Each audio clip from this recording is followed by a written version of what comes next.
qu'on soit dans notre maison, chers frères et sœurs, si notre cœur est orienté vers le Seigneur et qu'on crie véritablement à lui, il n'est pas de raison que Dieu n'agisse pas. Il n'est pas de raison que Dieu ne manifeste pas sa gloire. Nous l'avons chanté tout à l'heure, mais nous devons comprendre une chose, que la gloire de Dieu est avant tout associée, liée à l'adoration. Alléluia. C'est l'adoration qui fait descendre, qui fait manifester, qui rend manifeste la gloire de Dieu dans notre vie. Mais ce n'est pas une adoration religieuse. Ce n'est pas une adoration dans la chair, chers frères et sœurs. Parce qu'on adore Dieu en esprit et en vérité. Et pour cela, il faut que nous naissions de l'esprit de Dieu. Celui qui est né d'un franc-maçon a l'esprit de la franc-maçonnerie. Et il peut servir, avec son esprit, il peut servir la franc-maçonnerie. Celui qui est né d'un religieux, il a l'esprit de la religion. Celui qui est né d'un marabout, il a l'esprit du marabout en lui. Et il peut exercer comme marabout. Mais comprenons aussi que celui qui est né de Dieu, il a reçu l'esprit de Dieu. Il a la sémence du Père en lui. Il a les gènes du Père en lui. Et par l'Esprit Saint, non seulement il peut adorer, il peut comprendre les choses de Dieu. Par l'Esprit Saint, non seulement il peut adorer, louer Dieu, chers frères et sœurs, mais aussi il a la capacité de se garder du péché, de la puissance du péché, de la pratique du péché. 1 Jean chapitre 5 verset 18 nous dit que celui qui est né de Dieu ne pêche plus. Non pas qu'il n'a pas de péché, parce que nous sommes, même si nous avons reçu l'Esprit de Dieu, nous sommes dans la chair et le péché habite en nous. Et c'est un combat que nous vivons, mais nous avons, parce que nous avons reçu l'Esprit de Dieu, parce que nous avons reçu le revêtement de la puissance de Dieu, nous pouvons nous garder, nous pouvons avoir le dessus, la supériorité, nous pouvons soumettre, nous avons la capacité de soumettre la chair. Alléluia, c'est l'Esprit de Dieu en nous qui soumet la chair. Et nous devons être remplis, dit l'apôtre Paul, nous devons être remplis continuellement. Il dit, ne vous enivrez pas de vin, c'est de la débauche, soyez plutôt remplis de l'Esprit de Dieu. Nous avons besoin d'être remplis de l'Esprit jusqu'à atteindre l'ivresse. L'ivresse, moi je parle de l'ivresse spirituelle. Vous savez, il y a des gens, quand ils sont ivres, quand ils ont bu de l'alcool, ils n'ont pas honte. Ils n'ont pas honte, ils deviennent même extravagants. Chers frères et sœurs, c'est la même chose. L'apôtre Paul, qui plus tard il avait régné le Christ à 3 reprises. Parce que quand on avait arrêté le Seigneur Jésus-Christ, on lui a dit, mais tu es avec Jésus, tu parles comme Jésus. Il a dit, non, je ne le connais pas, avec des implications en se débattant. Il disait, non, je ne le connais pas, je ne l'ai jamais vu. Mais chers frères et sœurs, le jour de la Pentecôte, étant revêtu de la puissance de Dieu, il est sorti, l'apôtre Paul, l'apôtre Pierre, un homme illettré, c'était un pécheur. Il est sorti de l'anonymat, chers frères et sœurs, et il a pu prêcher, chers frères et sœurs, le jour de la Pentecôte. Il a annoncé le Christ, et 3000 personnes, en une seule prédication, la prédication d'un illettré. Chers frères et sœurs, 3000 personnes se sont tournées vers le Seigneur. 3000 personnes ont tourné le dos à la pornographie. 3000 personnes ont tourné le dos, chers frères et sœurs, aux sectes magiques. 3000 personnes ont tourné le dos à la religion pour se convertir, pour s'attacher à Christ, pour marcher avec le Seigneur. Pour marcher avec le Seigneur Jésus-Christ. Aujourd'hui, il faut 3000 prédications pour qu'une seule âme se donne à Christ. Pourquoi? Parce qu'il y a les ténèbres, chers frères et sœurs. Parce que les hommes de Dieu ne sont pas connectés à l'Esprit de Dieu. Ils sont influencés, manipulés. Ceux que nous disons être hommes de Dieu, en fait, c'est des hommes de Satan. C'est des instruments de Satan. Ils sont manipulés par les puissances des ténèbres. Raison pour laquelle l'action de l'Esprit Saint est comme retenue. Chers frères et sœurs, nous allons lire le prophète Ésaïe 60. Écoutez ce que le Seigneur dit dans Ésaïe chapitre 60. Il est dit, lève-toi, resplendis. Lève-toi, ça veut dire brille. Resplendis, ça veut dire brille. Lève-toi, brille. Car ta lumière est venue et la gloire de l'Éternel s'est levée sur toi. Car voici les ténèbres couvriront la terre et l'obscurité profonde des peuples. Mais sur toi se lèvera l'Éternel et sa gloire sera vue sur toi. Et les nations marcheront à ta lumière et les rois à la splendeur de ton lever. Lève autour de toi tes yeux et regarde, ils se rassemblent tous, ils viennent vers toi. Tes fils viennent de loin et tes filles sont portées sur tes bras. Alors tu verras et tu seras rayonnant et ton cœur frissonnera et s'élargira, car l'abondance de la mer se tournera vers toi, les richesses se tourneront, la richesse de la mer se tournera vers toi. vers toi, les richesses des nations viendront vers toi, une multitude de chameaux te couvriront, des dromadaires de Madian, et des fois tous ils viendront de Seba, ils porteront de l'or et de l'encens et annonceront avec joie les louanges de l'Éternel. Chers frères et sœurs, je dois vous dire une chose, que le Seigneur veut se glorifier, il veut manifester sa gloire. La gloire de Dieu, c'est quoi? C'est sa présence, chers frères et sœurs. La gloire de Dieu n'est rien d'autre que la présence de Dieu dans la vie de celui qu'il a rencontré. Chers frères et sœurs, et le Seigneur voudrait que nous allions de gloire en gloire. La gloire, en fait, ce n'est pas les choses que le monde, les mondes ou les faux hommes de Dieu essaient de nous faire comprendre. Que la gloire, c'est les voitures, c'est les maisons, c'est les villas, c'est les voyages. Ça n'a rien à voir avec tout ça. Quand nous lisons, chers frères et sœurs, Apocalypse chapitre 21, verset 22 à 26, il nous parle de la gloire de Dieu. Cette ville, la nouvelle Jérusalem, la cité spirituelle, la cité céleste, la cité à venir, celle que nous allons rentrer si nous persévérons, chers frères et sœurs, dans le voie du Seigneur, dans la chair. L'Écriture nous dit que cette ville-là n'a pas besoin de la lune, du soleil pour être éclairée. L'agneau est son flambeau et sa gloire, la présence de Dieu éclaire, chers frères et sœurs, cette ville. Alléluia. Donc c'est la présence de Dieu. Nous avons besoin, chers frères et sœurs, de la présence de Dieu, donc du Saint-Esprit dans notre vie pour être éclairés dans ce monde des ténèbres. L'Écriture nous dit, Ésaïe 60 dit que les ténèbres couvrent les nations, chers frères et sœurs. L'obscurité des peuples. Nous vivons dans un monde où il y a des ténèbres, un peu comme en Égypte. L'Écriture nous dit que quand Israël était 400 ans en Égypte, et que lorsque Dieu a envoyé son serviteur Moïse pour exercer des jugements en Égypte, vous savez, il a frappé l'Égypte de 10 plaies. Il y a eu l'obscurité, chers frères et sœurs, dans toute l'Égypte, chers frères et sœurs, mais là où se trouvait Israël, le peuple de Dieu, le peuple élu de Dieu, chers frères et sœurs, la Bible nous dit que dans la ville de Goshen, il y avait la lumière, mais ce n'est pas une lumière qui était relié à un réseau électrique quelconque égyptien, non. C'est une lumière qui venait, qui descendait directement du ciel. Et Jésus est cette lumière. Dans le livre de Jean chapitre 8, verset 12, il dit « Je suis la lumière du monde, et que celui qui me suit ne marchera pas dans les ténèbres, mais il possédera la lumière de la vie. » Tu ne marcheras pas dans les ténèbres, tu ne marcheras pas dans la vie de péché, parce que lui, le suivant, chers frères et sœurs, il va te débarrasser, il a la capacité de te débarrasser par le Saint-Esprit de la vie du péché, de la pratique même du péché. C'est ce que le Seigneur est en train de dire. Mais et pour cela, chers frères et sœurs, nous voulons voir la gloire de Dieu. Beaucoup veulent rentrer dans la gloire de Dieu, dans la présence de Dieu, chers frères et sœurs. Mais la Bible nous demande tout simplement de faire quoi? De nous lever, chers frères et sœurs. Il dit lève-toi. Alléluia. Nous devons comprendre que ça, la Bible, c'est le livre de la science divine. Et dans toutes les sciences, il y a ce qu'on appelle la théorie, mais aussi la pratique. Mais si nous, enfants de Dieu, nous qui nous disons être chrétiens, nous nous limitons seulement à magasiner des théories, sans rentrer dans la pratique, il ne peut pas avoir d'expérience.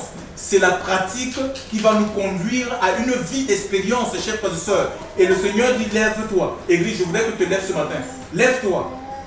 Lèvez-vous, s'il vous plaît. Voilà, ça veut dire que Dieu nous veut. Mes amis, Dieu nous veut. Le Seigneur ne nous veut pas assis, chers frères et sœurs, assis en compagnie des moqueurs de ce monde, chers frères et sœurs. Assis, je ne sais pas, dans les rapportages, les colportages, les commérages. Non, Dieu nous veut debout. Vous pouvez vous asseoir. Donc c'est, voilà. Et il ne nous veut pas, Dieu ne nous veut pas assis, il ne nous veut pas coucher dans la fornication, il ne nous veut pas coucher, chers frères et sœurs, dans les adultères, des pratiques sexuelles décalées à la parole de Dieu. Il nous veut, chers frères et sœurs, debout. Nous devons être debout, chers frères et sœurs. Lève-toi, sois éclairé, chers frères et sœurs. Laisse que la parole de Dieu, c'est la parole de Dieu qui nous éclaire. David le psalmiste dira, ta parole c'est une lampe à mes pieds, une lumière sur ton sentier. Chers frères et sœurs, nous vivons dans un monde où les ténèbres se font de plus en plus épais. Nous devons comprendre que sans la lumière de l'Esprit de Dieu, nous aurons du mal à nous orienter. Nous serons incertains. Et regardez comment l'incertitude gagne le peuple de Dieu. L'incertitude, la peur du lendemain. Pourquoi? C'est l'absence de la présence du Saint-Esprit. Parce que celui qui a l'Esprit de Dieu, il est rassuré, chers frères et sœurs. Celui qui a l'Esprit de Dieu, celui sur qui l'Esprit de Dieu repose, n'a pas peur de ses lendemains, chers frères et sœurs. Alléluia, il a l'assurance de la vie éternelle. il a l'assurance que, chers frères et sœurs, même s'il vient à fermer ses yeux aux réalités d'ici-bas, il les ouvrira dans la présence de Dieu. Il y a beaucoup d'enfants de Dieu, ceux qui se disent enfants de Dieu, qui sont même incertains par rapport à leur avenir concernant la vie après cette vie. Mais quand le Seigneur, l'apôtre Paul dit, je sais en qui j'ai cru. Alléluia. La vie chrétienne, la vie d'enfant de Dieu, c'est une vie de conviction, chers frères et sœurs. Et Job, au cœur de sa souffrance, il dira, je sais que mon Rédempteur est vivant et que même si ma chair est détruite, mes yeux le verront. Quelle espérance, chers frères et sœurs. Il y a une espérance dans le Christ, Jésus. Alléluia. Le peuple de Dieu n'est pas sans espérance. C'est impossible. Le peuple de Dieu n'est pas sans espérance, chers frères et sœurs. Il y a une espérance qui n'est pas trompeuse. On sait, on peut savoir, la vie chrétienne, elle est faite de conviction. La vie chrétienne, la vie d'enfant de Dieu est faite de certitude. Quand tu es sauvé par Dieu, tu sais que tu es sauvé par Dieu. Quand tu es pardonné par Dieu, tu sais que tu es pardonné par Dieu. Ce n'est pas un pardon religieux, chers frères et sœurs. C'est quelque chose que tu vis. Quand tu deviens une nouvelle création en Christ, tu sais que tu es une nouvelle création. Parce que l'œuvre de Dieu s'est faite en toi. Ce n'est pas une œuvre religieuse, chers frères et sœurs. Ce n'est pas les hommes qui te disent que tu es une nouvelle création et que tu ne le vives pas intérieurement. Tu sais que ton homme intérieur a été transformé, libéré, chers frères et sœurs, par le Saint-Esprit et la présence de Dieu. Chers frères et sœurs, il y a des ténèbres, chers frères et sœurs, et ce qui va nous garder des ténèbres, chers frères et sœurs, les ténèbres symbolisent le péché, chers frères et sœurs. C'est l'obscurité. Et puis vous comprenez, dans l'obscurité, les gens ne se reconnaissent pas. Les gens ne se reconnaissent pas, c'est difficile. Regardez ce qui se passe. Il dit, les ténèbres couvrent toutes les nations. Et toutes les nations sont plongées dans les ténèbres, chers frères et sœurs. Au point où, même dans une famille, les gens n'arrivent pas à se reconnaître. Les gens n'arrivent pas à se reconnaître. Au point où un père qui met ses enfants au monde, il se met lui-même à les coucher, à les violer. Tu mets les enfants au monde, tu accouches des enfants, Dieu te donne la possibilité d'accoucher des enfants et tu te mets toi-même à violer ces enfants. C'est les ténèbres, chers frères et sœurs. L'homme, c'est l'obscurité. C'est l'obscurité qui vit, qui est dans les familles. Regardez les divisions, les familles qui sont divisées. Est-ce que c'est le plan et la volonté de Dieu? Pourtant, vous êtes sortis d'un même ventre, mais vous êtes divisés, vous n'arrivez pas à vous entendre, vous n'arrivez pas à vous asseoir sur la même table, chers frères et sœurs, pour partager les mêmes joies et les mêmes peines. Est-ce que c'est le plan de Dieu, c'est la volonté de Dieu? Ce sont les ténèbres. Satan est le père de la division. Chers frères et sœurs dans le Seigneur, ce sont les ténèbres qui sévissent dans le monde et même dans l'église du Seigneur, l'église qui dit être unie. Regardez les tensions, les conflits, chers frères et sœurs, à l'intérieur du corps de Christ, les dégâts que ça fait. Le corps est comme dépêché, divisé. Chers frères et sœurs, c'est chacun pour sa peau. Et on dit on a la lumière. Non, la lumière nous éclaire et la lumière a pour but de dissiper les ténèbres. Quand Jésus vient quelque part, il va chasser les ténèbres, chers frères et sœurs. Alléluia. C'est le jour qui chasse la nuit. Alléluia. Gloire à Dieu. Nous avons besoin de la lumière de Dieu, chers frères et sœurs. Et seule la présence de Dieu dans notre vie va nous garder, chers frères et sœurs. Va nous garder de tomber dans les péchés, dans l'obscurité.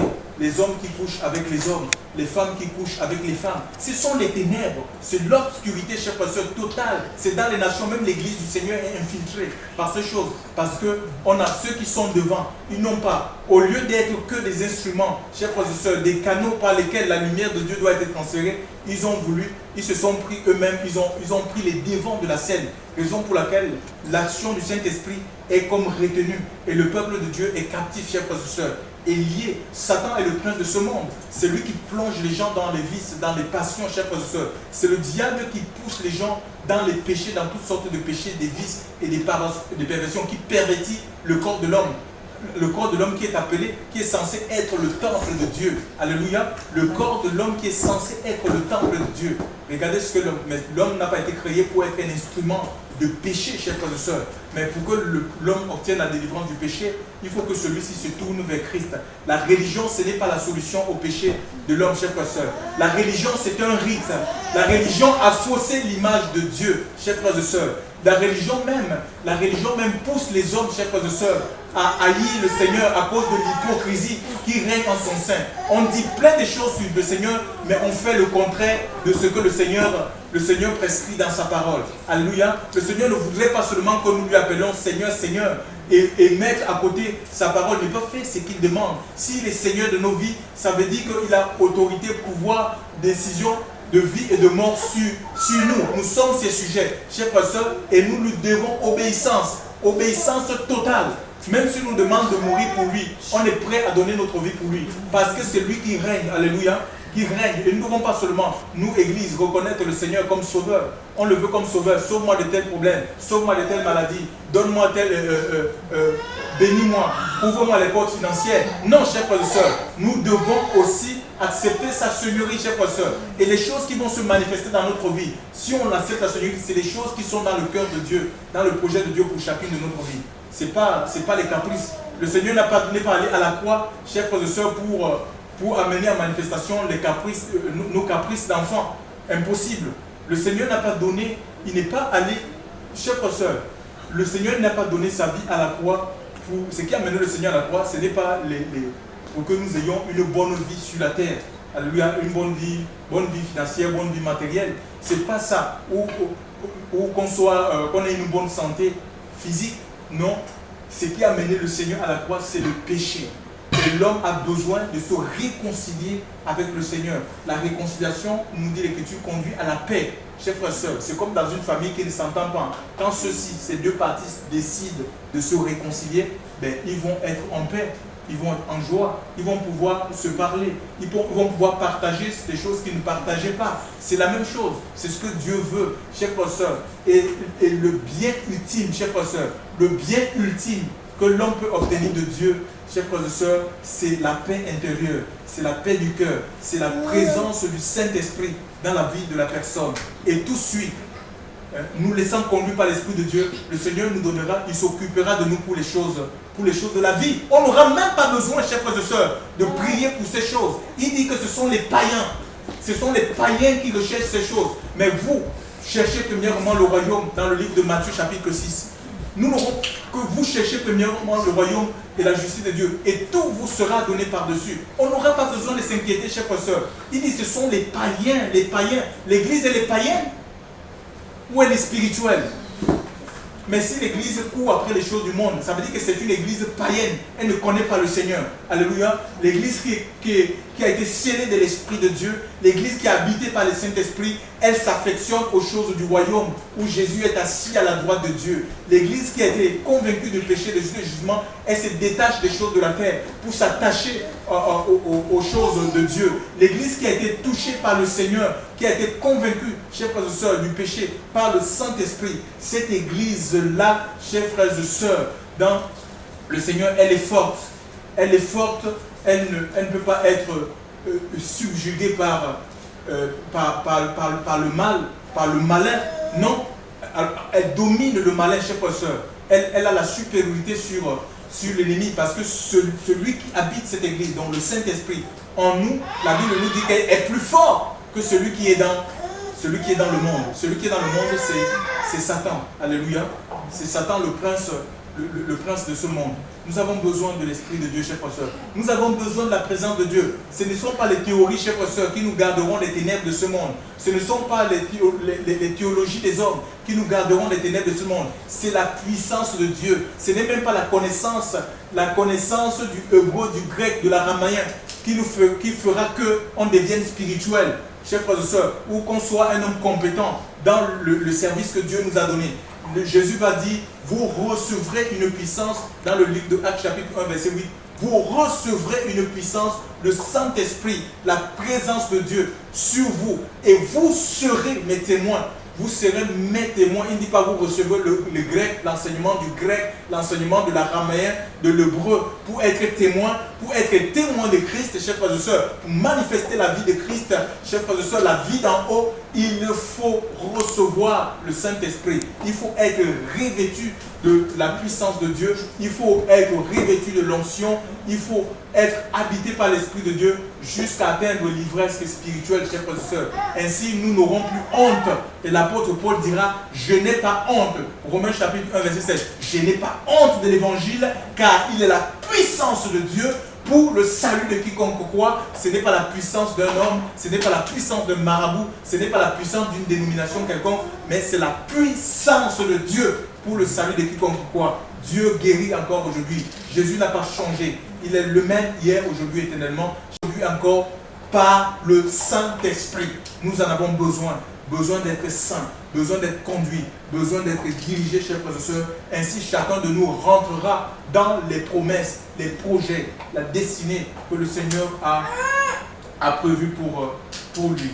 Que le Seigneur nous aide ce matin, chers frères et sœurs, à rentrer dans cette dimension, chers frères et sœurs, des hommes et des femmes qui s'élèvent pour lui. Alléluia. Nous ne devons pas nous asseoir, chers frères et sœurs, dans les acquis. Ne t'assois pas dans les acquis pensant que tu sais, on ne sait rien de Dieu. On apprend les choses de Dieu tous les jours de notre vie, chers frères et sœurs. Et je vais te donner un secret. Si tu veux grandir dans les choses des voies du Seigneur, mais fais comme si, même si tu connais des choses, fais comme si tu ne connaissais rien. Avec le Seigneur, on apprend. Laisse-toi guider tout simplement par le Saint-Esprit. Que le Seigneur vous bénisse ce matin, qu'il vous fortifie, qu'il vous encourage, chers frères et sœurs, et que nous laissons l'Esprit de Dieu vraiment continuer, l'Esprit de Dieu continuer à œuvrer en chacune de nos vies jusqu'au retour de Jésus. Gloire à Dieu.